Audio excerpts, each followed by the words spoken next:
Hello, kids. Welcome back. It's another month, so you know what that means. It's another time. Let me try that again. It's a time for another Chichester Chats. I am Phil, and it's an early Saturday morning. Lilith is here, of course, and, of course, the man of the hour. We couldn't do this without him, Mr. DG Chichester. I got the good Thank you, Phil. Thank you, Lilith. It's always great to see you guys. And this Chichester chat, I don't know, it feels like I need that cardigan sweater and like the slipper shoes and stuff. So I'll get into that for the next time. A little fireplace. Exactly. A little trolley train. Yeah, it's very Mr. Rogers. Change your shoes, change your sweater. Yeah, exactly. I got the good mic out for you guys. Ooh, fancy. All right, so this time we're talking terror, at least the first 5 issues. So this was the first time I was reading this. I don't know about you, Lilith. Like, I'd run into terror when he showed up in Daredevil or other places in the Marvel Universe. So, well, I'm a horror fan, and I'm actually a huge fan of Epic. So Epic line. So I already kind of was very familiar. So, sir, could you go a little bit into the background of this character, his beginnings, and... Sure. And that's wild. That's you guys, have only sort of been exposed to him in other titles, in a way. So, I'm really interested in kind of hearing, what the impression is. I mean, for listeners who don't know who this character is, and I think there's probably a fair share of people who don't, the ones who do probably don't forget it. He's sort of like this ancient, character. We don't really know all the details of his background. It's kind of mythic in a way. His name is Terror, but he's gone by different words for terror over the years. Shrek, which is German for terror, or Vries, which is another language, and Formidor, which I believe is Italian. So he's gone by all these different names, and the idea is that he's existed through history in this kind of mythic way. And in our day and age, he's not quite slumming it because he lives pretty well. But he's operating pretty much as a mercenary for hire, or sometimes called like a horror for hire, which he hates. And the reason he can do this is because he has the ability to grab onto people's body parts and take them off them and then put them on his own body. And in doing so, he gets the abilities that they had. So if it was a marksman's eye, he can now see like a marksman and sort of aim like a marksman. If it's a locksmith's hand, you can now pick locks and safe crack. So he's got the ultimate utility kit based on other people's bodies.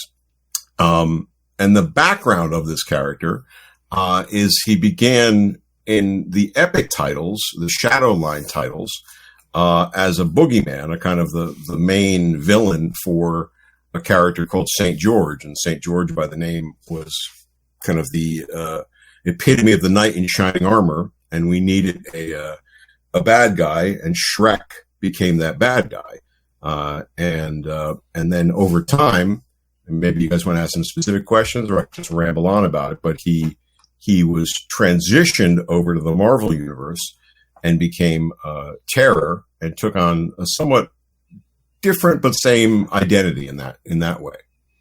So you're saying he was like the main bad guy then in that Epic line, that Shadowline stuff. So is that your decision? You're like, yeah, I want to make him an anti-hero. I like this character.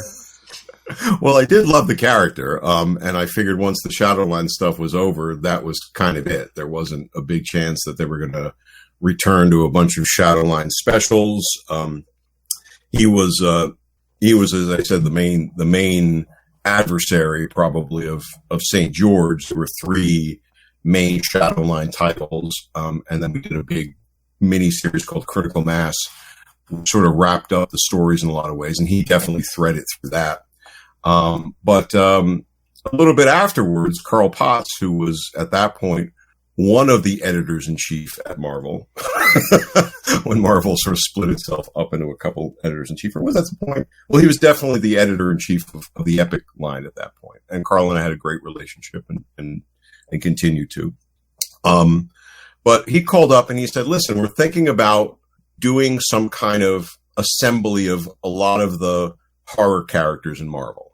Man-Thing and Werewolf by Night and whatever else. And we want to bring them together. We're not quite sure how yet, but we thought that it might need a kind of a crypt keeper sort of character that would be either the introduction to these characters, or maybe he would be the conduit between it. And a lot of us thought that Shrek could be that character. And I was like, well, what are you talking about? Like, Shrek is over there. How do you bring him over here? Obviously I was thinking way too logically, like I can take other people's body parts, and I'm worried about how we're going to move him from one book to the other. Yeah. And Carl, said, well, don't worry about that. We'll figure that out. But, are you game to do it? So, of course, I said I was game to do it. I spent probably a hot second thinking about it. And then Carl calls back and says, yeah, we're not doing that anymore. Which was probably because ultimately, things would become the Midnight Suns. And a lot of those horror characters, not all of them, but some of those horror characters would move over there. But he said, why don't we just do something anyway? Why don't we just create a Marvel title with him as the central character, and he could become his own thing, and he can be this mercenary that he is, and we'll just sort of reverse engineer him into Marvel. And I said, man, if you're game, I'm game. And we were kind of off to the races. It was that simple. And it felt very under the radar, although clearly it was not. They were doing a major character or a major, a title launch, and it would be part of this set of titles called the Big Guns, although we got sort of like the short shrift on some promotional things. But it was one of 5 or 6 titles of Mercenaries that came out. There was a big poster. So it wasn't like we did this behind the scenes, but it was that simple in terms of Carl saying, let's do it. And me just saying, yeah, let's go. And then Mark McLaurin became the editor, and then, helped make a lot of the decisions that would then further bring it to life. Yeah. So there were talks maybe about having him in the Midnight Suns, or that came later? Cause like that was my thought. I'm like, why wouldn't this character be in the Midnight Suns? Yeah. No, there was never any talk of that. I think that whole talk of that Crypt Keeper thing, I'm using that term, although that wasn't specifically the role he probably would have played. That sort of presaged the Midnight Suns.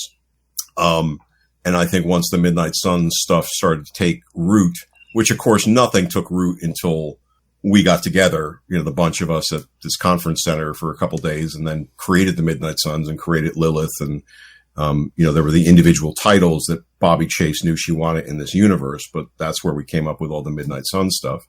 But there was never any conversation of bringing it over. I mean, I could have easily done it, I guess, because I was writing Night Stalkers, and it wouldn't have been a hard thing for me to insert it. Night Stalkers, though, was pretty jam-packed with weirdness and gruesomeness. And, probably in my head, I figured, do I need one more rotting body part in this book? I mean, there's just, there's an abundance of them.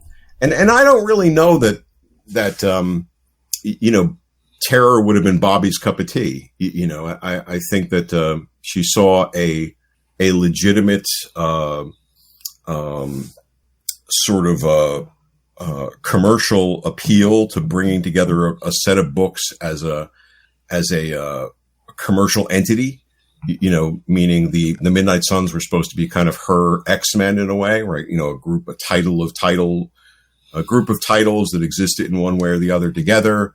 They sort of had their own little universe, just like the X-Men did.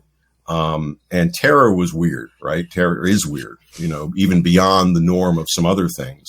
So I think the harshness of it, the unremitting savagery of him in a way, the complete and utter snark, like there's very little about him in my memory or in rereading it, that is redeemable. I mean, I think he's great. I mean, but I mean, he had a set identity, and he didn't really deviate from it. There wasn't suddenly a lot of turning point moments where, oh no, I'm really a nice guy. He was like this, and so I don't really think that if I had gone to Bobby and said, hey, why aren't we having this guy in here? Let's bring this title in and throw Midnight Suns thing and on top of it. I don't think that would have been greeted with a lot of enthusiastic embrace. And as I said, I probably in the back of my head said, there's not enough room in this coffin for one more body or body part. Yeah, that Midnight Sun stuff, I mean, it was good, but I was reading Ghost Rider and stuff at the time. It did seem very busy, so it's like, yeah, I don't know if there'd be room for terror and all that. Yeah, it was pretty busy, and it was a lot of, I mean, you guys have heard me pick at myself, throughout the course of these things, so thank you for the therapy time. But it's, I look at some of the Midnight Sun stuff sometimes, like, man, could I just have had these guys smile a couple of times? They were like just frankly, terror smiles more than any one of them. They're just a bunch of grim individuals in Night Stalkers. It was the 90s, though. I mean, people weren't allowed to smile. Even Spider-Man, none of them were allowed to smile. Yeah, but I mean, like I'm saying, like Terror was joking every other page. He was having a ball. Like he wasn't, he was. But the Night Stalkers, man, they were just angry people. So how did you come up with the actual concept of Terror taking off the body parts? Just to get into some therapy, apparently. Yeah, therapy. Listen, and I'll tell you something after I tell you the story of it, that I've become convinced of over time, which is weird. And it's just probably me, drinking things with too much lead in them. But I was working on the St. George book, right? And my co-writer was a woman named Margaret Clark. And we were on coming into the plotting of the second issue. We'd set up the first issue, which is essentially an origin story of St. George, and he's off to the races. And we knew that in the second issue, we had to sort of establish some kind of adversary, hopefully like a big bad that would become something of continuity, right? That felt right, that we'd start to introduce things that would keep coming back and not just be a one-off. And we were struggling. We were hitting a wall beyond walls. Every character and concept we came up felt lame or been there, done that. We really liked the St. George character. We were trying to take the whole Shadowline assignment very seriously because Archie Goodwin had kind of given us these books, which was kind of a miracle out of nowhere. Why did you give us these 3 titles to write? We're relative nobodies at the time. We were working at Margaret's apartment in Brooklyn. And she had no air conditioning, and it was this hot, fetid New York City day. And I remember this distinctly because my allergies were killing me, right? My allergies were like summer, I guess, like ragweed. My eyes were burning. I can relate. You can relate. Okay. So drops, cold rags.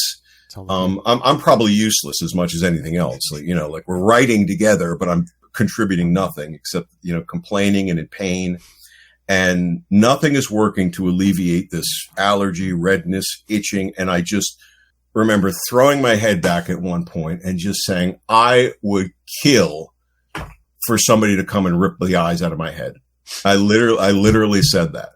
And in that moment, like there was this long pause, and I kind of opened my eyes and I said to Margaret, what if that was it? What if it was a guy who could take people's body parts and do something with them, right? And then, we bounced back and forth. And then, what if he could take their abilities? And not only did that become Terror, right? Or Shrek, at that point, because we were so, pleased with ourselves. You know what? We'll call him Shrek. And this was before the kids' book, so, Shrek means terror, and we'll show how clever and well read we are by putting another language on it. But in that very second, Lilith, that stopped. The allergies completely vanished, right? And I am convinced over the years that all I was like a conduit for this character, like who just was like looking, sort of like in a Freddy Krueger, whatever way to kind of break through to our reality. And I had nothing to do beyond that with the creation. So then we wrote it up, and Klaus Janson was the artist on the St. George title at the time. So we sort of had a vague, description of him. Very well dressed, he's a bit on the rotting side, and Klaus came back with the rest of it. Like Klaus just introduced, we didn't have anything about the spikes. We might've had something about the long coat, because of the well-dressed part. But the metal hand, I don't think we had. So Klaus introduced that, which, then we, is a sort of an interesting little character twist. So we started backwards engineer the reasons for that out of that. So, it was cool. It was really cool to sort of see that just come to life in that way. Very neat. Cause It's just like, oh, who could ever come up with something like that? Yeah. This man, I think he has a body parts fetish. I mean, Terror, Surgeon General. I mean, he's got a body parts thing. It's why didn't I just team those guys up? That was a lost opportunity, right? To sort of bring that back around. I just don't. Well, as we're finding out, it's never too late. The 90s is the thing now. If you got a way to end to pitch something, do it. They'll take it at this point. Oh yeah, I mean, Ben Reilly's back. I mean, yeah, I just saw that. I saw that Mark DeMatteis was working on some stuff. Which is great. I mean, I don't know if you saw what they're doing with Elektra. I mean, they're doing that double. Oh yeah, the whole woman without fear. But yeah, that's been building for a while. Yeah. So that's pretty. That looks great. I mean, that's always. When you look at it from a business perspective, you're like, oh yeah, they were always going to do that, weren't they? Yeah, I would guess so. Like probably the first time that they did that cover, illustration, somebody in the licensing division said, ka-ching, and just said we're gonna get some toys out around this. And oh, there you go, Terror toys, man, like a Mr. Potato Head, but you just like pull the parts off. Exactly. I was so disappointed one time. I got an email from a reader, a fan, and he said, would you be willing to sign something? And I said, of course, if I send it to you. And then he said, it's the Funko Terror figure. And I was like, there's a Funko Terror figure? What are you talking about? And I expected to get this thing in the mail that would be like a Mr. Potato Head, swappable parts, a little mini trench coat, a big head with big spikes.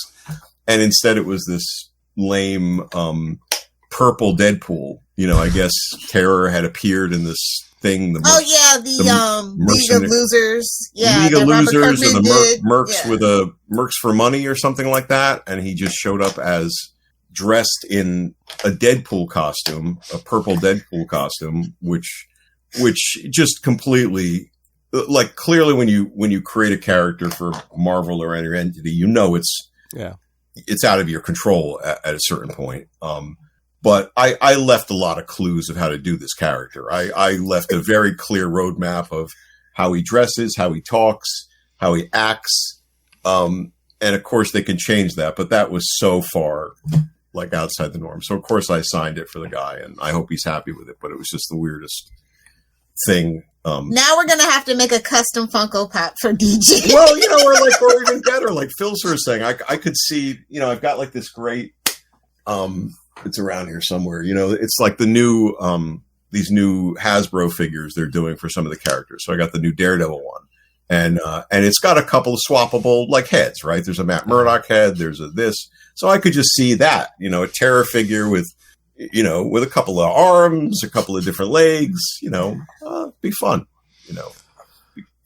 Oh, but yeah, I was reading this. He made the comment. He's on the West Coast. He's like, yeah, I don't work in New York. All those wisecracking arachnids, and So is that just like a story point? So it's like, yeah, this is why a lot of the Marvel universe hasn't run into him before because he kind of shies away from them. Yeah. Definitely, that was like because that was the first. I believe that was the first issue, so it was definitely like a way to sort of start to,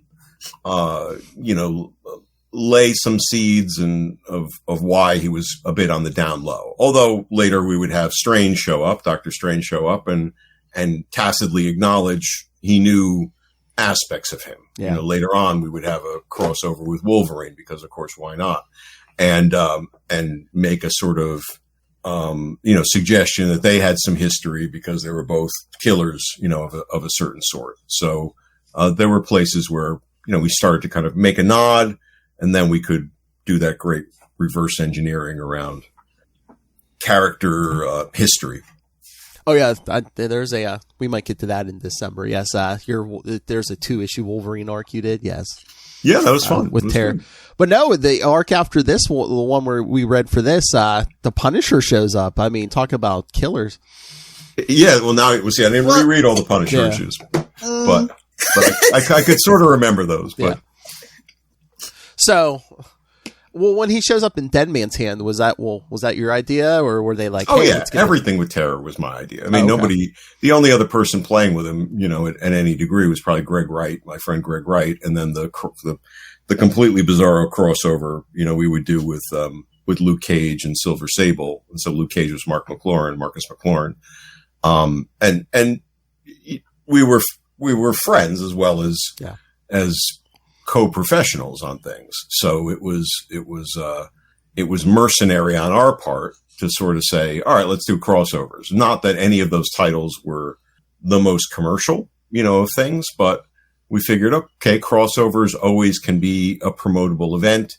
And isn't it nicer to sort of work with people you really enjoy working with than trying to kind of force fit something? So we would go, we went away, we came up with this whack job, storyline in that case, and then just pitched it. And then the coordination of it became very easy because we could trade story parts instead of body parts across the 3 titles relatively easily.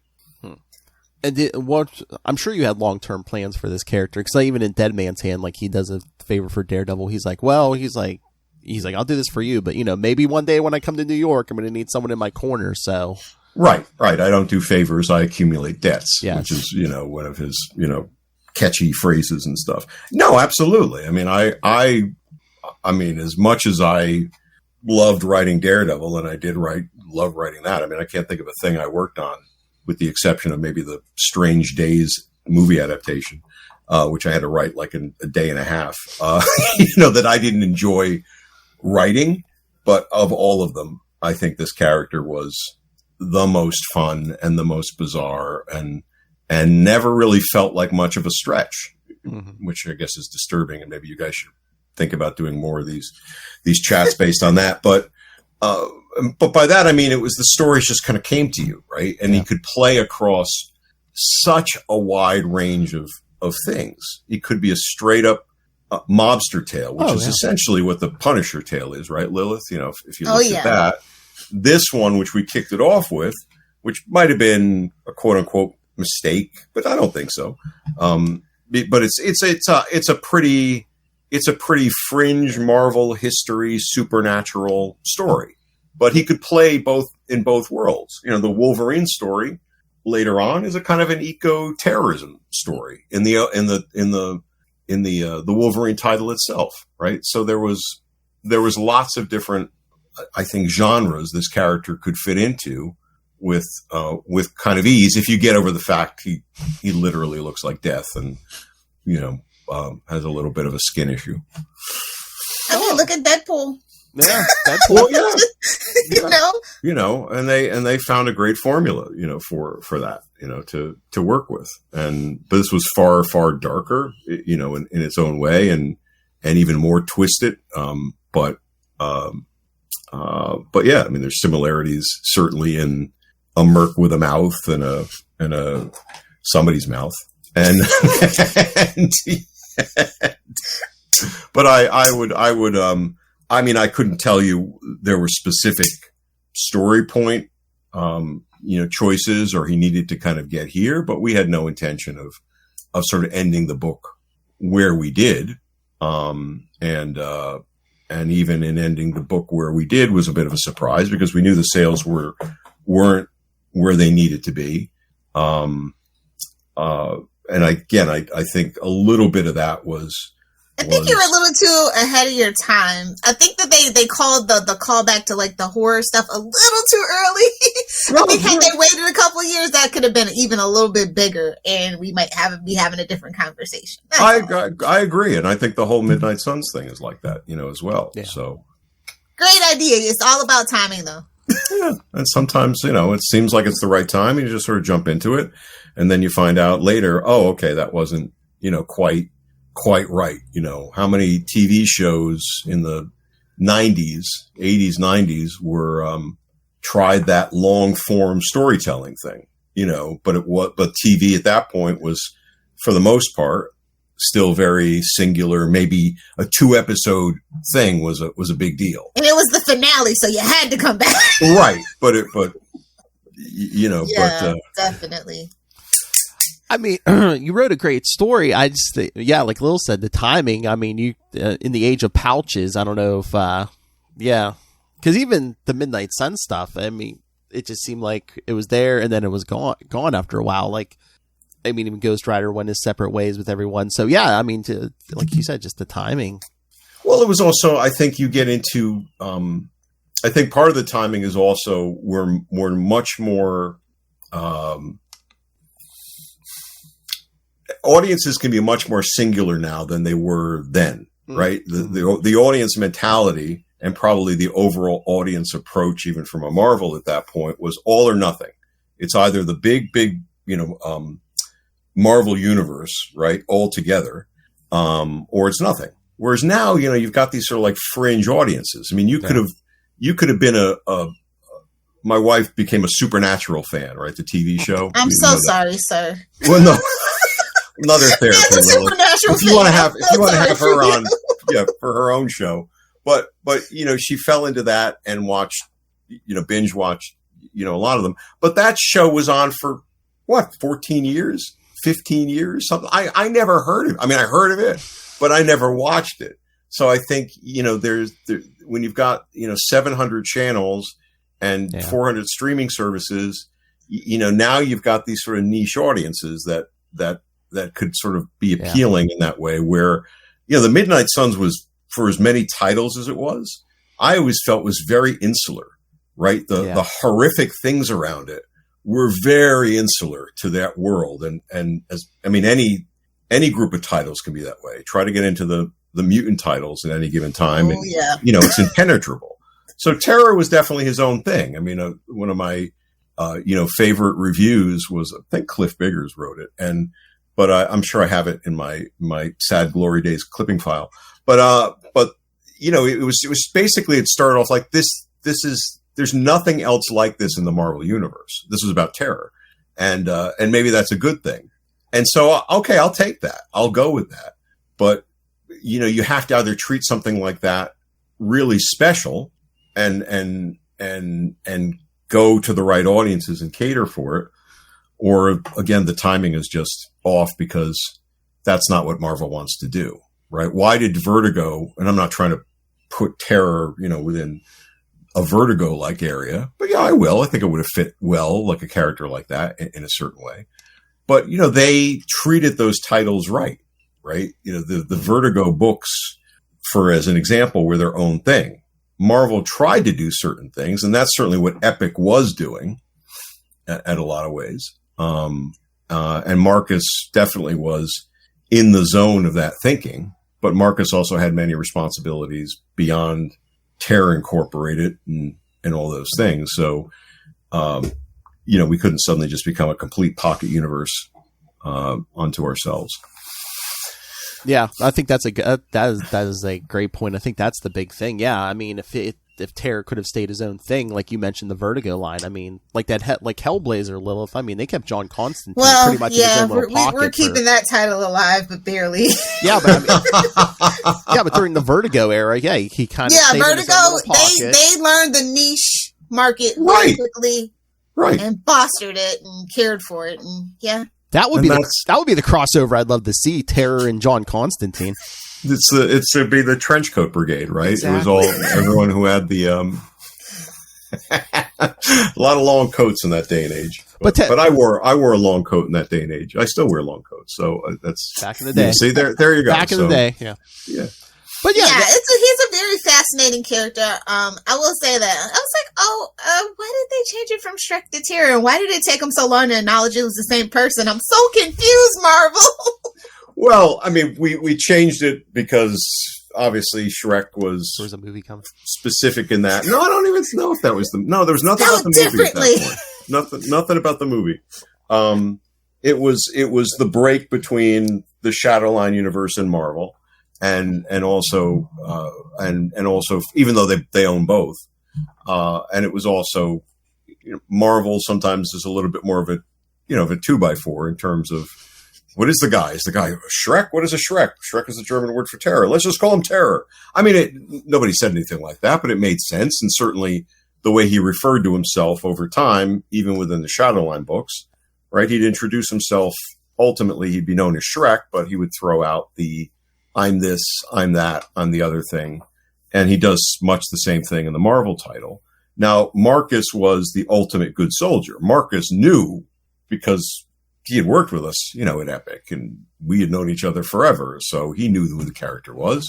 but because Marvel didn't want to acknowledge the shadow line or try to get into the canon of continuity of, was there a dimensional rift? How did he step through to, Earth, 616 or whatever? Nobody wanted to get involved with that because then that would, I don't know, they just didn't want to. So Marcus would always say, nope, they have similarities, but they're not the same character. Whereas I would do interviews and I would say, please, yes, they're the same character. I mean, at one point there's a line, I'm not sure if it's in this, grouping or maybe a little bit later, where he even says, I knew somebody once who had a St. George complex. Again, the names are the same. The look is the same. The powers are the same. The way he speaks is the same. The catchphrases, it's nothing personal. It's just business. It's all the same thing. And Marcus nowadays will, of course, completely acknowledge that, but because that wasn't because it's canon now. It's in the handbook since 2009. So it's canon now. How did they explain it in the handbooks? Did they explain it? They just said yes, they're the same person. Okay, basically, they didn't come up with some dimensional rift or whatever. So, I mean, how could you? The thing when I was really ticked off after they canceled the title, right? And I was, because they had actually promised us, we'll give you to issue 20 to turn it around, right? Which is why you were starting to see like a lot more guest stars and things toward the latter half of the run. And so Phil, if there was any plans, it was to boost the sales, right? In a way, in a good way that sort of still made sense. So when they suddenly just said, no, it's dead at 13, I was ticked off. And I went to Carl and I was, ranting and venting more than ranting probably. And I said, you know what? I'm just going to pick this guy up and I'm going to go somewhere else with him. Just like, anybody at Image did with any of the Marvel characters. They took a clawed guy and now they got a clawed guy, at Image. They took a big bulky guy. Now they got a big bulky guy. I'm just going to take this guy and go somewhere else. And he laughed at me in a good way. And he said, your problem is you actually created something that's so unique. You can't go somewhere else. Like how many clawed guys are? There's a lot of guys with claws. How many, monstrous Hulk-like figures are there? There's a lot of monstrous Hulk-like figures. He said, how many guys can take body parts off somebody else, put them on themselves, get the abilities, do that whole thing? He says, you sort of wrote yourself not into a corner, but into a very unique place where you could go and do it. But if Marvel wants to come after you, they're going to have a pretty easy way in if you're going to keep what's really working about the character. And I don't know that there's that many characters, if any, that do exactly this, even to this day. I don't think so. You would have gone the creator-owned route, maybe like in an Image book or something like that. Yeah, I mean that was the venting, part of the exercise of disappointment and sort of saying, because, and it wasn't the hubris of how dare you? I mean, I was an idiot in some ways, but I was very mature in terms of understanding what I was doing when I was signing the vouchers. You're doing work for hire, right? I was never under the sort of mentality of, you can't touch my character. I'm signing this character over to you for the rights to have publishing happen and get, the Marvel spotlight stuff. But my frustration was, and would remain to this day in some ways, I thought it was a great character with a lot more potential. And there was a lot more stories that could be told with a character in a world like this. Like I said, in some ways it felt like it, over time, it's felt more like it was channeled in. And could just come on, be me. They gave you 13. That's kind of perfect. They gave me 13. I know they promised you 20, but they gave you 13. They did give me 13. You're right. There is a beauty to sort of like, let's cap it with 13. And Richard Pace did a very beautiful job at that last story and that last page. He did a terrific job. So it ended on a nice note, for its moment. But it would have been nice to go back and play with that world some more. Yeah, but I get Every spooky season, I just keep my fingers crossed. Like, is this going to be the year that they bring it back? Well, somebody asked me the other day on a different podcast. They said, well, what would you do if you could bring him back and team him up with somebody? And my first thought was, well, why would I have to team him up with anybody? Like, why couldn't he just do his own story? but I actually kind of came up with something in the moment that I said, well, maybe there's something there. Maybe I should go and pitch it to Tom Brevoort and just have him, see if he'd even consider it. One shots are all the rage nowadays. So there you go. Oh my God, they're doing the Death of Doctor Strange right now. How about Terror, Sorcerer Supreme? There you go. That would work. Well, maybe that's what Strange was worried about at the end of this, Hellfire storyline in the first 5 issues. And maybe that's or even Damien, because you did try to lay that foundation early on. Well, that was like perfect frustration of having a lot of story bits built up, because they were relaunching Son of Satan at that point, what would become Hellstrom, or something like that. And as a kid, I wasn't a big Marvel fan, but Son of Satan I loved, right? Son of Satan was evil and nasty and sort of forbidden. And I guess like guys in capes with bare chests and pentagrams. So when I heard they were going to, and what's wrong with that, right? And so when they were relaunching Son of Satan, I pitched it, right? And I thought I was a shoo-in, right? I figured I've got a reputation now for a lot of horror characters. I worked on all the Clive Barker stuff. I'm known for knowing this kind of, world. And so I was deeply disappointed when, what do you mean I didn't get it? And whoever got it was either Rafael Nieves or John Rosem or whoever got it, that's terrific. They got it. And I think they did a good job, but I had all these Son of Satan-ish story bits. So, I saw it. Yeah. So the Hellfire thing wasn't, oh, this is the story I would have done in Son of Satan, but it was definitely, okay, there's a world here. Let's play with it. I mean, I get that, you're disappointed when they canceled the book. I mean, this was your character. I mean, unlike I know you love Daredevil, but he was created by someone else. There were how many writers before you and how many writers after you. Exactly. But you basically, like you mentioned a couple minutes ago, you birthed this character, from your teary eyes and exactly. The tears were there from the beginning. Exactly. So I get that, the disappointment, but had you been able to keep going, what were you going to do? Were you going to have like more crossovers, maybe that Daredevil crossover? Or? Oh, well, I'm sure. I mean, I certainly wasn't planting all those seeds for nothing. I mean, I think he was absolutely right in saying, I don't do favors, I accumulate debts. I think he would have gone back and collected from Daredevil and collected from the Punisher, and even in introducing the Hellfire character, we brought him back a little bit more. There'd be more to do there. There was the Strange thing that was seeded there, whether or not that crossed over with the Midnight Suns. There would have been places to play that out. And as I said, I think the essence of the character, while I won't say we were so clever to think about that from the beginning, because again, he was established to be the big bad for St. George. And I think he's accomplished that very well. Crucified him at one point, after all. But you gotta read those epic books, guys, if you haven't ever stumbled across them. Those are good. There's a different universe that I love so much. There's some really good stuff in there. But I think it would have been, playing with genres, Phil, more than anything else. I think it would have been playing sort of, and we were starting to do that a little bit, right? There was the hardcore storyline with Punisher, which was completely just a complete mobster story, right? It's Piranha Jones, but there's nothing supernatural about those stories except for Terror's gimmick. It's the big guns, and the fact that all those mobster women that's one of them is my mother. But that's, but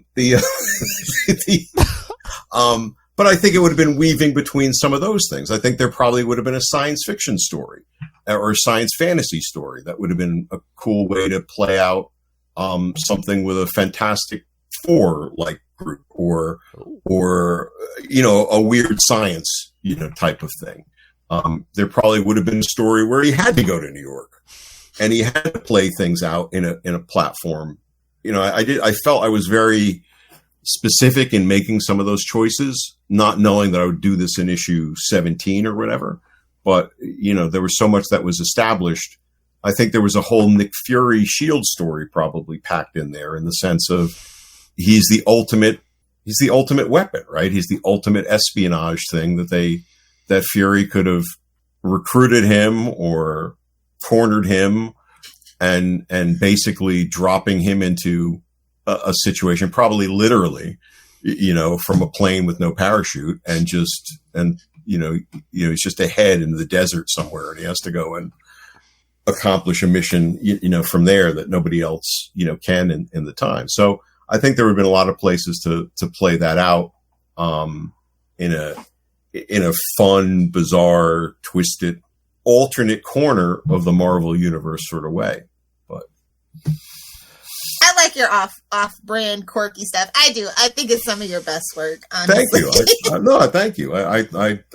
I really appreciate that. And I look at this and you've heard me be super critical of things, and I read this and I'm like, I think there's technical problems in the placement of some of the word balloons and the captions, in terms of like the way that you as a reader read them.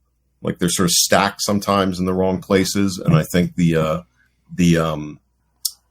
use of like ellipses and dashes to sort of connect certain things should have been eliminated. That's been one of my Achilles heels early on. I like to sort of like lead into the next thing, but so that would have tightened the story up some. But I look at this and I'm like, yeah, that actually, I was worried when I went to reread it, because I sort of remembered half of it in my mind. And I said, Jesus, there's the dark soul, and there's serpents, and there's hellfire, and there's monks, and there's Alcatraz, and this story must be all over the place. And actually, it's pretty singular in he's got like this, I'm breaking this contract no matter what happens. And for listeners, I don't even know if you can condense this, but basically Terror has to kill an unkillable person. The unkillable person has struck a deal with a demon.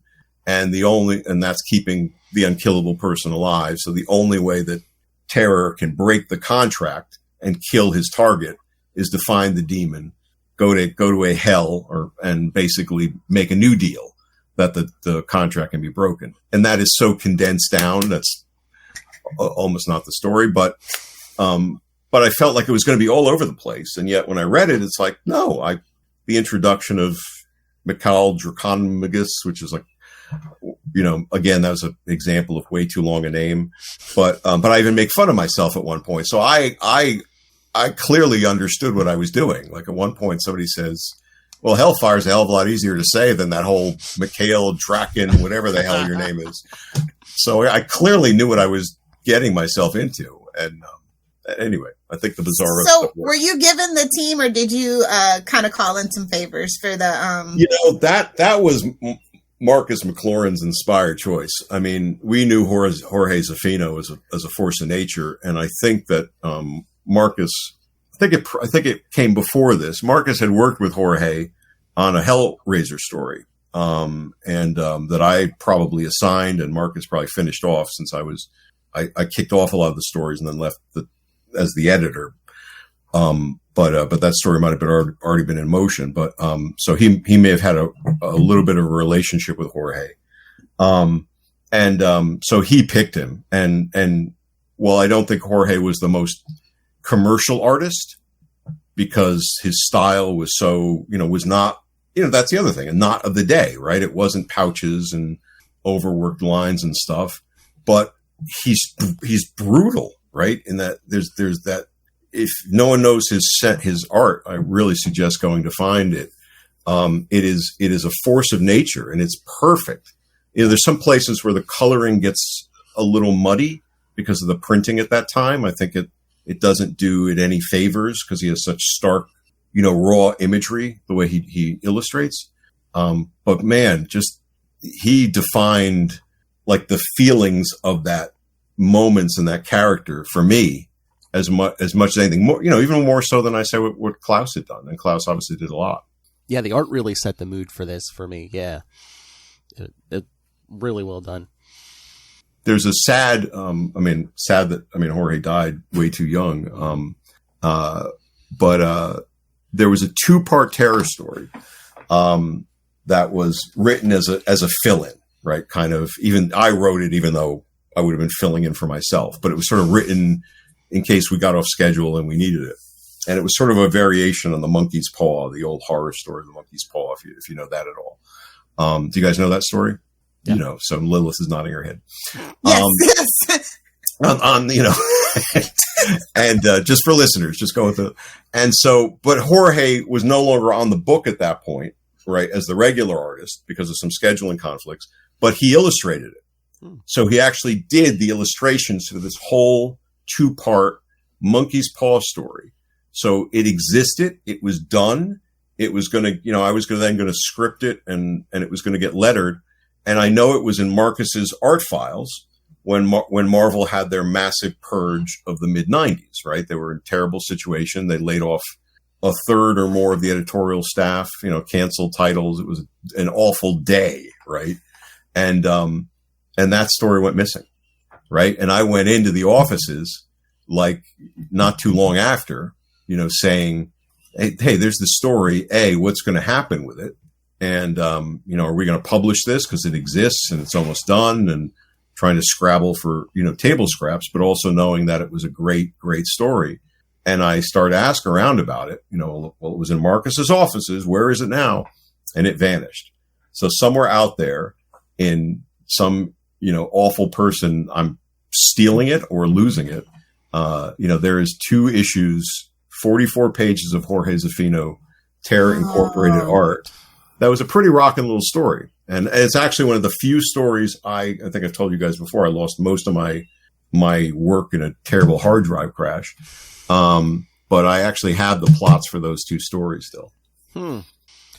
Oh, that's... Yeah. And it was just like flipping through because he wasn't rushed. Yeah. He wasn't under any other pressure. Not that his stuff ever suffered. Yeah, no. But it was a tight little story. And Phil, it was a different genre. Oh. Again, than sort of like the other stories had been. So it was a different way to play.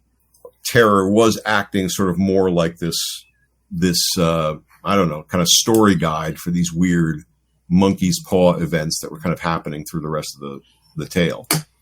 Yeah, because it seems to me that like maybe someone dropped the ball somewhere, because like characters like this, where like you can fit them into many different genres, seem like they go really far. I mean, look at Spider-Man. You can drop him in, street level.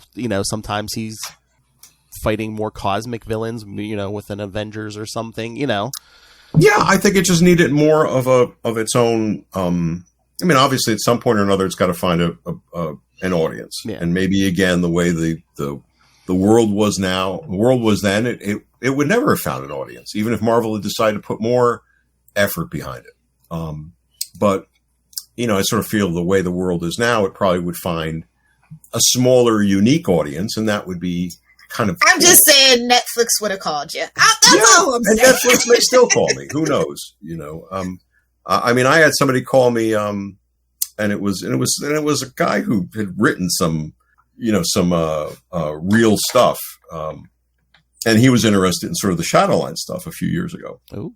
And so he kind of contacted me, basically, to try to find out who had the rights. And I was like, well, I worked on all this stuff. If you ever want any, click. So wherever he went with that,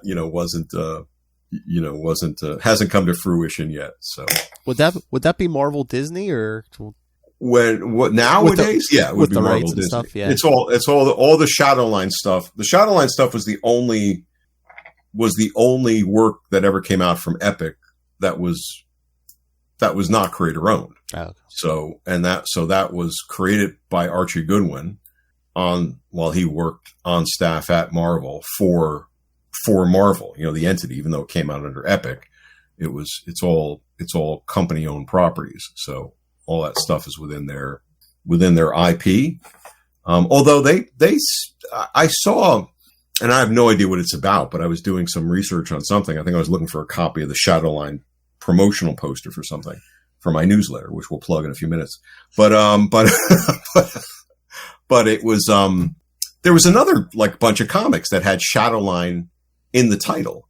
So Marvel has, I think, probably screwed the pooch on holding on to that, shocking. As a committed IP, right? They should have shut them down.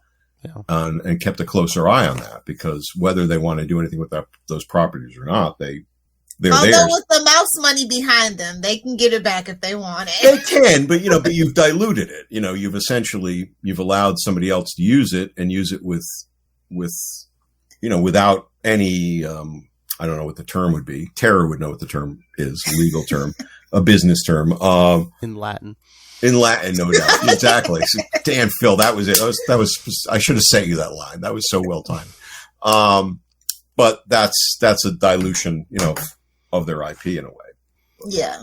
I mean, I don't know if we're going to see him in live action just because I think the line is so long. Well, when Moon Knight was getting his own, I'm like, well, that's what I'm saying. I don't know. Maybe they'll bring it back, everything back, because that's how it started. I was going to say, we're probably going to get a Ghost Rider first, but I mean, it's probably too late now, but I think Tara would have been a good fit in the Moon Knight series. I mean, I don't know exactly what they're doing there. It's never too late. They're going to milk that series for all. Yeah, I don't know. It's sort of, this is the thing. I mean, this is the beauty of the Marvel universe, and then potentially the Marvel Cinematic Universe on things or whatever, or the Marvel Gaming Universe, for that matter, because,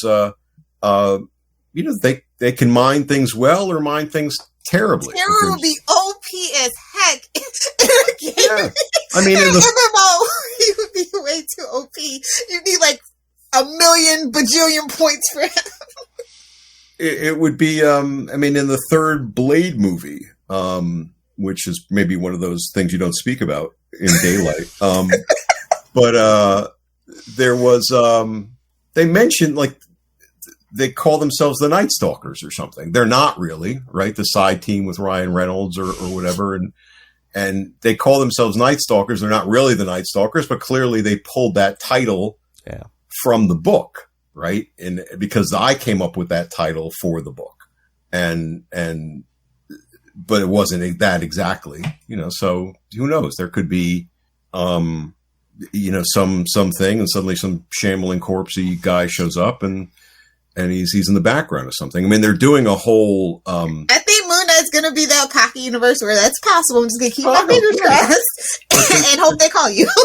I mean, there's this whole, game, coming out from the game company that, made XCOM, if you guys are gamers, and Lil, it sounds like you are.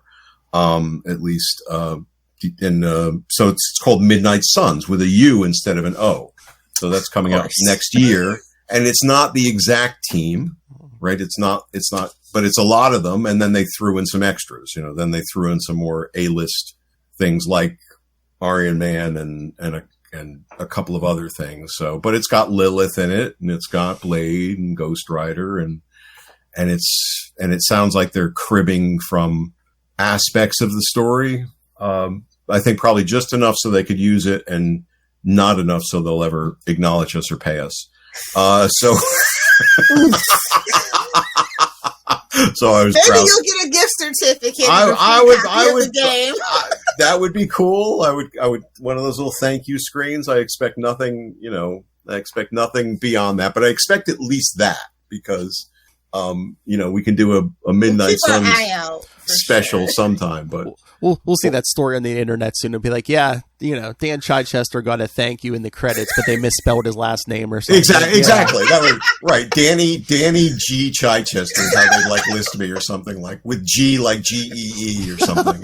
Yeah, that's exactly how it'll work out for me. But I'm just waiting for them to reintroduce Terror, live action in the comics. It could be like, oh, where have you been, for the longest time? And it could probably be like, I took a decade or two off, gone into politics, Well, he showed up in that Mercs for Money thing. Yeah. There was the 2009, I think, is the last time we've seen him with the Ultimates. There was the Robert Kirkman League of Losers, which I didn't read, but I heard was okay. I liked it.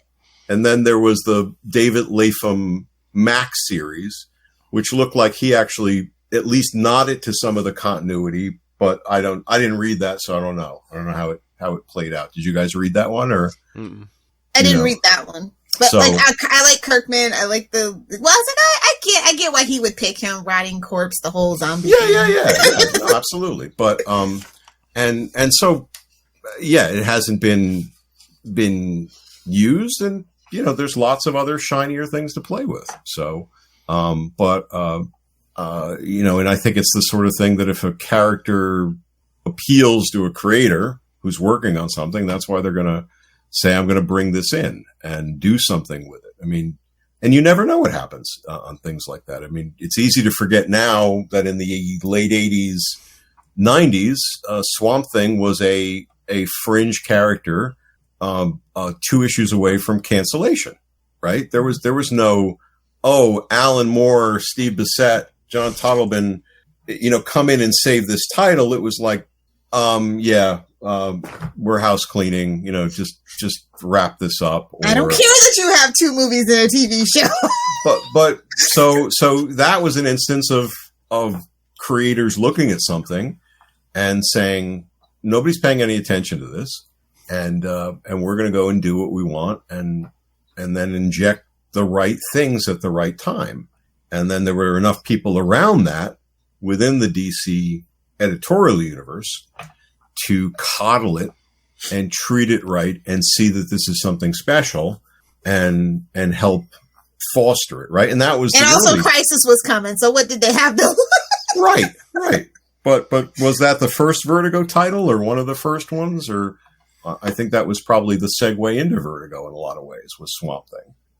And so it was like, okay, weird things like this that are appealing to certain people in certain ways deserve more to make the nerds bleed.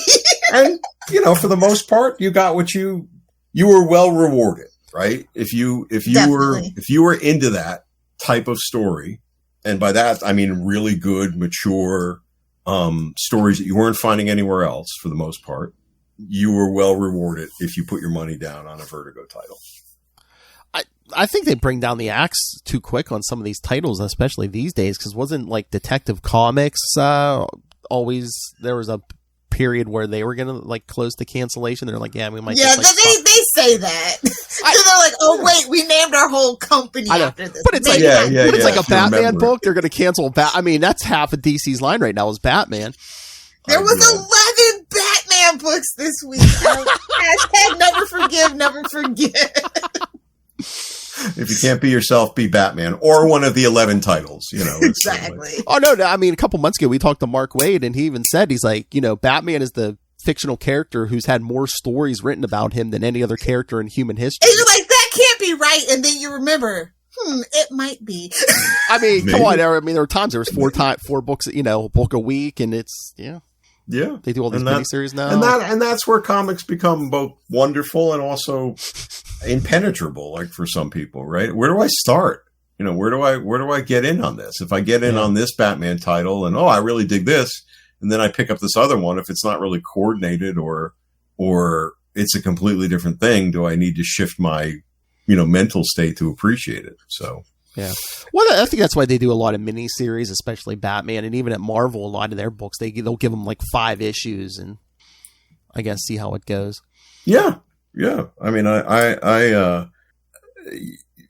but that's continuity is the bane of American comics in a lot of ways because nobody even cares about it anymore at this point. Well, some editorial person thinks you do. So, who can I write? I will get a petition. Who can I write?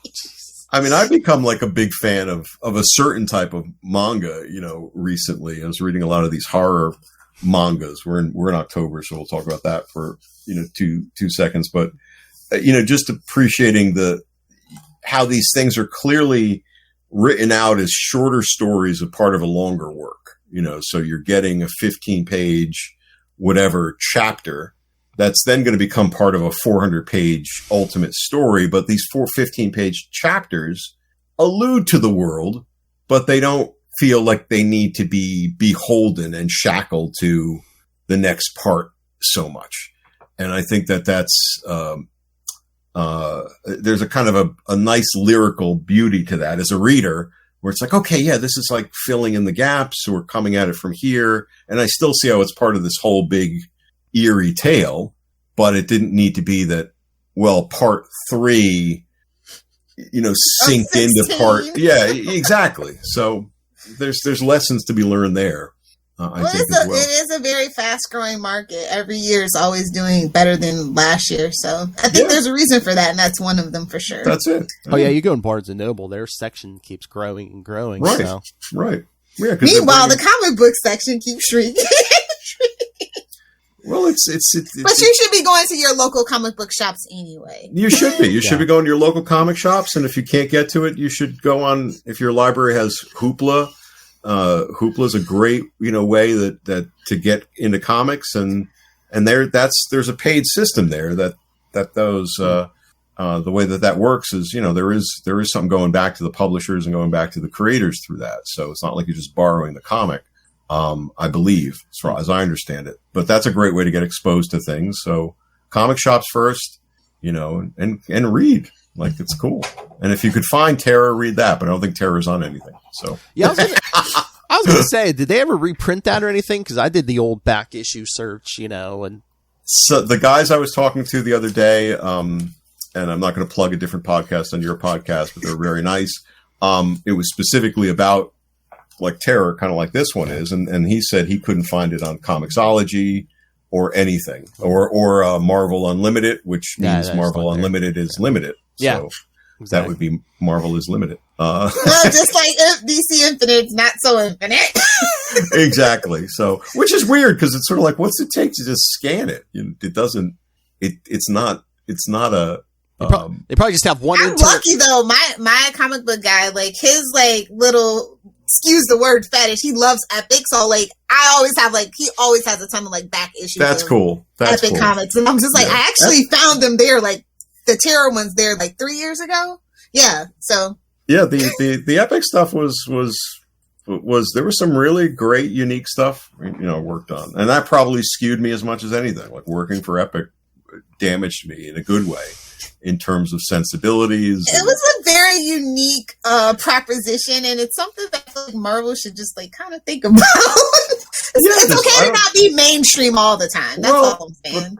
That was the appeal of Epic. Epic was eclectic. Epic was creator owned. Epic was a way to entice in people who normally wouldn't work for Marvel.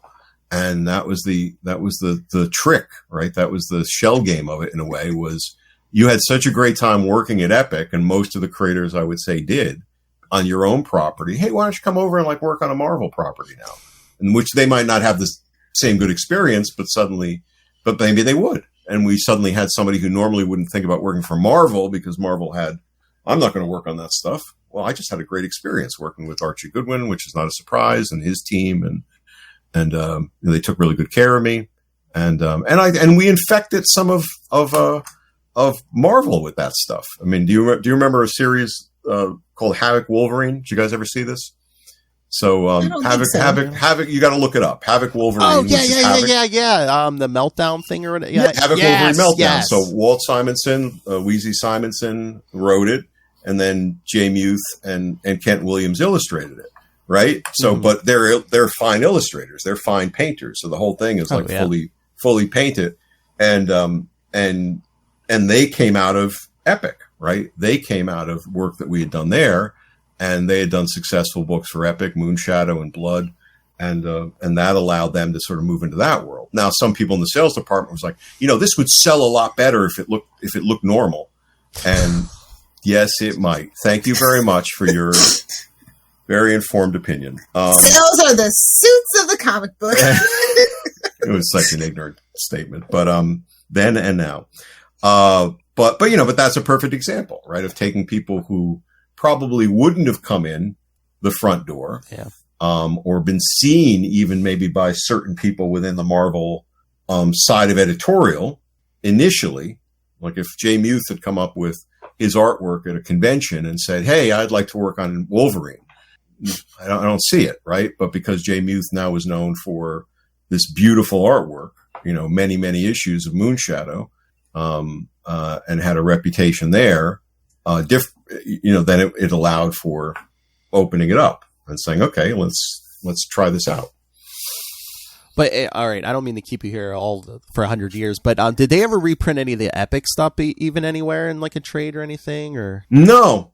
I mean, and I think that's probably well worth doing, because I think there's, I think it's.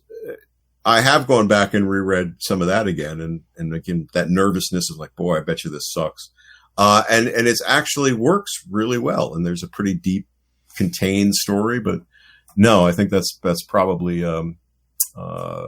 below the radar, for most folks to take the individual, because there was 3 series. There was Dr. Zero, St. George, and Powerline, and then they ran about 8 or 9 issues each. And then we collected them all into something called Critical Mass, which was a big mega series that took all the different storylines and brought them together and pretty much wrapped them up, figuring we weren't coming back to this world. But if they ever did want to go back, you'd probably do it. Yeah, because I mean, just hearing you talk about it and Lilith raves about them, I mean, I'd love to read them. So, I mean, I would pay if they collected those. I would buy those. I mean, they should collect Terror, and if the sales are there, maybe think about starting something new. Yeah, I mean, it's and what we've been speaking about. It's nowadays the audience is not. You could collect them into a PDF collection or a Comixology collection or a Marvel Unlimited collection and just do something like that, as opposed to having to say, "Oh, I got to commit to a giant size, published thing." There's certainly different ways of kind of coming at it, which is the beauty of it. I think usually around Christmas, I usually reprint the Terror Incorporated Christmas issue myself and just hand it out as like a Christmas card. But which again, like Phil, like genres, like somebody took me to task, like some blogger, never search for yourself on the interwebs unless you really want to. You hope for the best, and then you find somebody who just hates what you did. And I came across this guy who he basically called me insane and deranged, but not in a good way. Like I was gonna say, we say that all the time, but I know. But this Christmas issue he just couldn't wrap his head around like what I was doing to Christmas with this character, which he's absolutely right. But that was the point of it. Like the whole point of it is I'm telling a Christmas story with a rotting corpse of a mercenary assassin. Have you never seen The Grinch? Yeah. I don't know. Our good friend D.G. Chichester made Baby Jesus cry. Exactly. No, that would be great cover copy blurb. Probably sold a few issues. This issue, we make Baby Jesus cry. Get some headlines. Exactly. All right. Any other questions for this man, Lilith Hellfire? Not at all. All right, sir. Where can people get the newsletter and anything else you want to? Well, thanks again, guys. This is a kick, as always. Please, if your listeners would check out storymaze.substack.com. That's my ongoing newsletter, which has new fiction. At some point, I may talk about Terror Incorporated more, recommendations of other storytelling, that I'm digging that people might like as well. So that comes out every week. So please check that out. All right. And next time, you've mentioned this issue. I think it's one of your favorites. I know it's one of mine. We'll go back to Daredevil 304. Oh, perfect. Okay. Yes. I knew you'd be hyped for that one. It's a good one. It's a nice one and done and something different, but I really enjoy it. Me too. We'll see that. We'll see each other then. All right. So yes, thank you, sir. It's always a pleasure, and I know everyone enjoys these. So yes, thank you for always giving us your time, and we'll see you in a month for Daredevil 304. All right. My pleasure. See you guys then. Thank you, sir. All right. Take it easy. Bye-bye.